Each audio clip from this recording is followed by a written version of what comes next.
Hello friends, இன்றைக்கி நம்மளோட இந்த வீடியோவில் கேஎஃப்சி சிக்கன் எப்படி செய்யலாம் அப்படிங்கிறது பார்க்கலாம். உங்களுக்கு கேஎஃப்சி பிடிக்கும் அப்படின்னா நீங்கள் கடையில் சாப்பிட்டுட்டு இருந்தீங்கன்னா கண்டிப்பாக நீங்களும் இதை ட்ரை பண்ணுங்கள், உங்களுக்கு ரொம்பவே பிடிக்கும். வாங்க இப்போ எப்படி செய்யலாம் அப்படிங்கிறது நம்மளோட இந்த வீடியோவில் பார்க்கலாம். ஃபஸ்ட்டு நம்ம கேஎஃப்சி செய்கிறதுக்கு 1 கிலோ சிக்கன் நல்லா வாஷ் பண்ணி எடுத்துட்டேன். இப்போ இந்த சிக்கனில் வந்துட்டு செதப்பகுதியாக இருக்கிற எல்லா இடத்துலையுமே கீறி விட்டு எடுத்துக்கலாம்.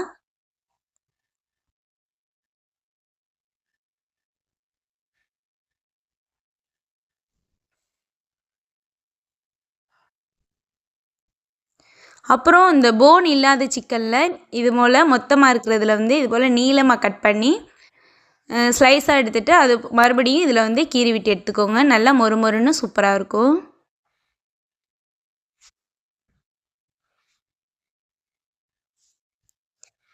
இப்போ நமக்கு சிக்கன் ரெடியாக இருக்குது.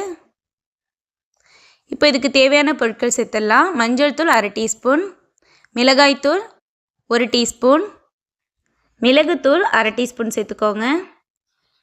இஞ்சி பூண்டு பேஸ்ட்டு 2 டீஸ்பூன். இப்போ இது கூடவே ஒரு முட்டை சேர்த்துக்கலாம். தேவையான அளவு உப்பு சேர்த்துக்கோங்க. வினிகர் 2 டீஸ்பூன் சேர்த்துக்கலாம். இப்போ இது கூடவே பாதி எலுமிச்சைப்பழம் ஜூஸ் சேர்த்துக்கலாம்.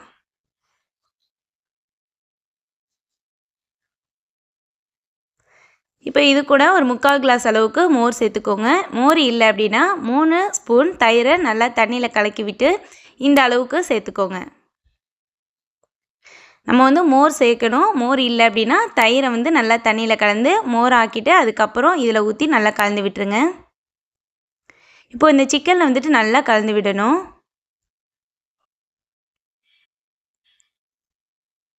நல்லா ஃபுல்லாக பரட்டி பரட்டி விட்டு கலந்து விட்டுக்கலாம்.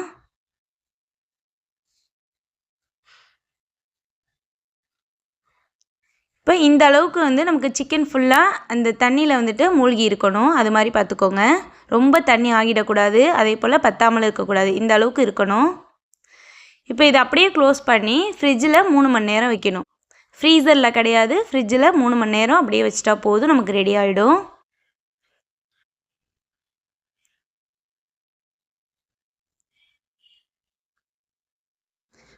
இப்போ ஒரு பவுல் எடுத்துகிட்டு அதில் 400 கிராம் மைதா மாவு எடுத்துக்கோங்க. இந்த கப்பில் எனக்கு 2 கப் இருக்குது.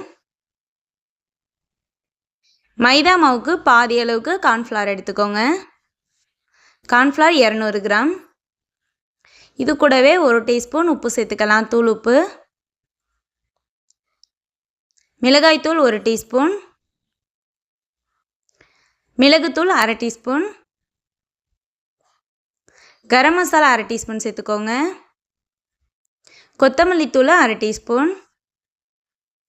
இப்போ இது எல்லாத்தையுமே நல்லா கலந்து விட்டுறலாம். நல்லா மாவோட எல்லாம் நல்லா மிக்ஸ் ஆகணும்.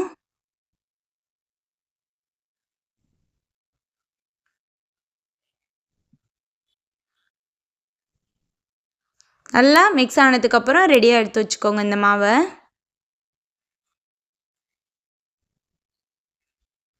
இப்போ இது ஒரு பக்கம் இருக்கட்டும். நம்ம 3 மணி நேரம் கழித்து சிக்கனை ஃப்ரிட்ஜிலேருந்து வெளியில் எடுத்துடலாம். இப்போ நமக்கு சிக்கன் நல்லா ஊறி இருக்குது. இதை ஒரு தடவை நல்லா அடியோடு மிக்ஸ் பண்ணி விட்டுருங்க.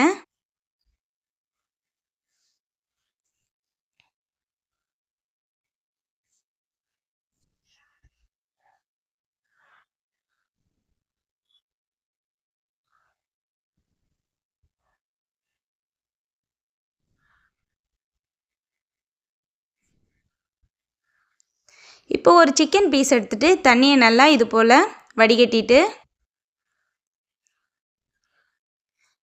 இப்போ இந்த சிக்கனை வந்து நம்ம ரெடி பண்ணி வச்சுருக்க மாவில் வந்து அப்ளை பண்ணணும். இது போல் நல்லா மாவில் நல்லா ஃபுல்லாக அப்ளை பண்ணி விட்டுக்கலாம்.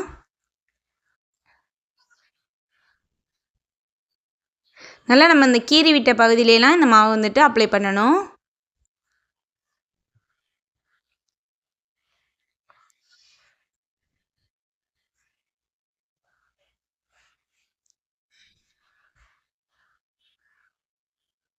இப்போ இந்த பீஸை வந்துட்டு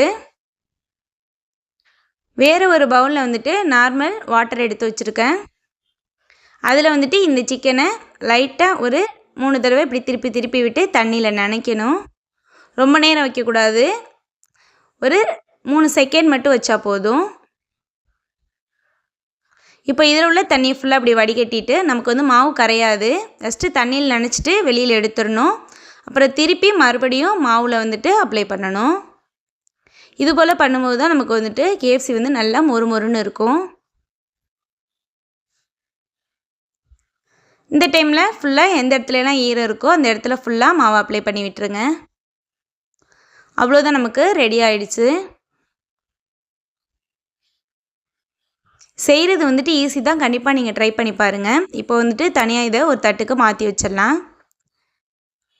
இதே போல் எல்லா சிக்கன்லேயுமே தண்ணியை ஃபஸ்ட்டு வடிகட்டிட்டு அதுக்கப்புறம் இது போல் மாவை தடவிட்டு அப்புறம் மாவு நல்லா செட் ஆனதுக்கப்புறம் தண்ணியில் ஒரு தடவை இது போல் லைட்டாக திருப்பி திருப்பி விட்டு எடுத்துட்டு அதுக்கப்புறம் மறுபடியும் மாவில் ஃபுல்லாக அப்ளை பண்ணி எடுத்து வச்சுருங்க. அவ்வளோதான்.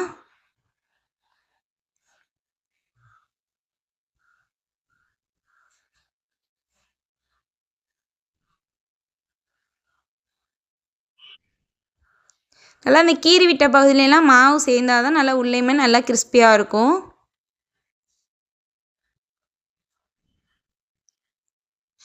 இது போல் நம்ம எல்லா சிக்கனையுமே ரெடி பண்ணி எடுத்து வச்சாச்சு. இப்போ ஃப்ரை பண்ணுறதுக்கு ரெடியாக இருக்குது. ஒரு பக்கம் எண்ணெய் நல்லா சூடாக இருக்குது. நல்லா சூடானதுக்கப்புறம் மீடியம் ஃப்ளேமில் வச்சுருங்க. ரொம்ப ஹையில் வைக்க வேணாம், நமக்கு வந்துட்டு சிக்கன் வெளியில் கருகி உள்ளே வேகாமல் இருக்கும். அதனால் நல்லா எண்ணெய் சூடானதுக்கப்புறம் மீடியம் ஃப்ளேமில் வச்சுட்டு அழகாக பொன்னிறமாக பொறுமையாகவே ஃப்ரை பண்ணுங்கள். ரொம்ப சிம்லேயும் வைக்க வேணாம், ஏன்னா நமக்கு வந்து எண்ணெயை அப்சர்வ் பண்ணிவிடும் சிக்கன்.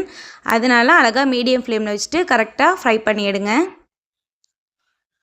கொஞ்சம் நமக்கு தெரியும் ஓரளவு போட்டு ஒரு 3 நிமிஷம் கழிச்சோன்னா நமக்கு வந்துட்டு ஃபஸ்ட்டு கீழே வந்துட்டு ஃப்ரை ஆகிடும். அதுக்கப்புறம் திருப்பி போட்டு மறுபடியும் ஃப்ரை பண்ணிக்கோங்க.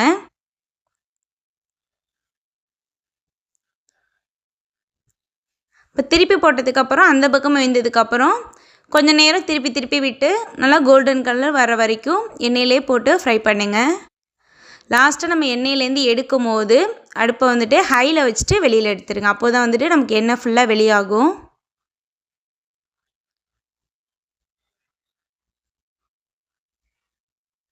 நல்லா ஃப்ரை பண்ணிவிடுங்க. அப்போ தான் வந்துட்டு நமக்கு ஆறுனதுக்கு அப்புறமும் KFC வந்து நல்லா மொறுமொறுன்னு இருக்கும். இந்த கலரில் வரணும். அவ்வளோ சூப்பராக இருக்கும். நீங்கள் ட்ரை பண்ணுங்கள் கண்டிப்பாக. இதே போல் நம்ம எடுத்து வச்சுருக்க எல்லா சிக்கனையுமே ஃப்ரை பண்ணி எடுத்துடலாம். அவ்வளோதான், நமக்கு சூப்பரான டேஸ்டியான KFC சிக்கன் ரெடி ஆகிடுச்சு. இது கூட நம்ம டொமேட்டோ கெச்சப் வச்சு சாப்பிட்டோன்னா அவ்வளோ டேஸ்ட்டாக இருக்கும். மைனஸ் கூட வச்சு சாப்பிட்லாம். உங்களுக்கு இந்த வீடியோ பிடிச்சிருந்துச்சின்னா மறக்காமல் நம்மளோட சேனலை லைக் பண்ணுங்கள் அண்ட் சப்ஸ்கிரைப் பண்ணுங்கள். உங்களோட ஃப்ரெண்ட்ஸ் அண்ட் ஃபேமிலி மெம்பர்ஸ்க்கும் ஷேர் பண்ணுங்கள், அவங்களுக்கும் யூஸ்ஃபுல்லாக இருக்கட்டும். அடுத்த வீடியோவில் வேறு ஒரு சூப்பரான ரெசிபியோடு உங்களை நான் மீட் பண்ணுறேன். தேங்க்யூ, பாய்.